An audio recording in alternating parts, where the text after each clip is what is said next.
Welcome everybody. Today's topic is going to be ring homomorphisms. We have been, for the last few lectures, looking at rings, right? And we looked at some basic examples of rings and understood them, and we proved some properties about rings.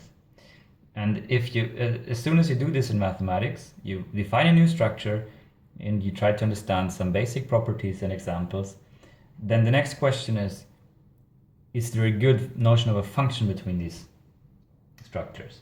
So in our case, we want the notion of a function between rings, but we don't want to only have any functions which only depend on the underlying set of our ring, but we want these functions such that they respect the well, they should respect the ring structure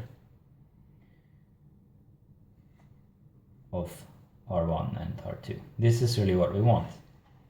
And what do I mean by this, respecting the structure or respecting the ring structure? Well, let me try and explain this with the help of an example. Let's go back to the calculus course that you've all been taking last semester. In calculus, what structures have we been looking at?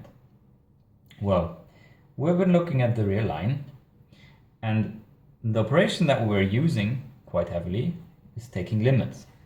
This is something that turns out to be very useful for the kind of analysis that we were trying to do. So it would be really nice if the functions that we study would respect the structure in some sense. And what do we mean in calculus with this respecting the structure? Well, we want to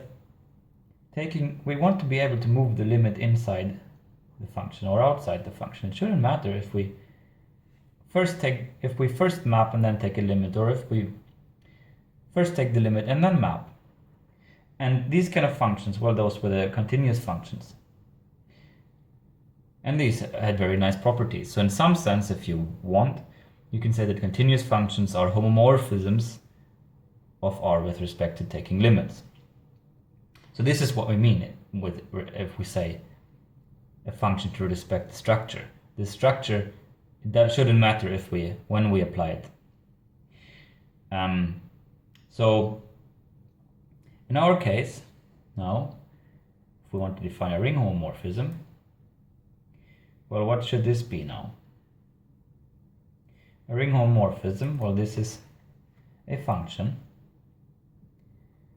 f from one ring to R1 to another ring, R2, such that, well, what structures do we have in our rings? Well, we have an additive structure and we have a multiplicative structure. So for taking sums, it shouldn't matter if we do it first we take the sum, then we apply f, or, well, first we map and then we take the sum. And notice now here that this sum is taken in R1 and this sum is taken in R2, but regardless, f should respect the additive structure of our rings. And in the same manner, f should respect the multiplicative structure of our rings, right?